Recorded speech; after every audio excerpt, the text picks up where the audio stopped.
Hello friends, பீஸா எப்படி செய்யலாம் அப்படின்னு பார்க்கலாம் வாங்க. அவனில் ஃபஸ்ட்டு வந்து ஈஸ்ட் ஆக்டிவேட் பண்ணி வச்சுருந்தா. இந்த ரெசிபி பார்த்திங்கன்னா தங்கச்சி தான் செஞ்சுருந்தா. ஈஸ்ட்டை வந்து மில்கில் வந்து ஆக்டிவேட் பண்ணி வச்சுருந்தா. ஏன்னா அப்போது வந்து நல்லா வந்து சாஃப்ட்னஸ் கிடைக்கும் அப்படின்னு சொல்லிட்டு அவள் பண்ணால் அது எப்படின்னு தெரியல, ஆனால் நல்லா தான் இருந்துச்சு, சாஃப்டாக இருந்துச்சு டோ.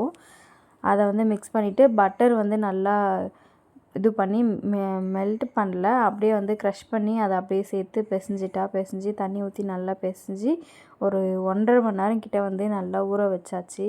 அதுக்கப்புறம் மாவை இழுத்து பிசைஞ்சு நல்லா ரவுண்ட் ஷேப்க்கு வச்சு அதில் பீஸா சாஸ் அதுக்கப்புறம் டாப்பிங்ஸ்லாம் போட்டு அவனில் வந்து ஒரு 20 மினிட்ஸ் வச்சுருப்போம். 20லேருந்து 15 மினிட்ஸ் தான், அதுக்குள்ளே பேக் ஆகிடுச்சு. ஸ்மெல் வர ஆரம்பிச்சிது நல்லா சூப்பராக. அதுக்கப்புறம் பார்த்திங்கன்னா மேலே ஆரிகனோஸ்லாம் போட்டு வச்சோம். வச்சதுக்கப்புறம் பார்த்திங்கன்னா ஒரு 15 மினிட்ஸில் வீடே கம கமன்னு ஒரே வாசனை சூப்பராக இருந்துச்சு. நல்லா வந்து இந்த கடையில் சாப்பிட்ற டேஸ்ட்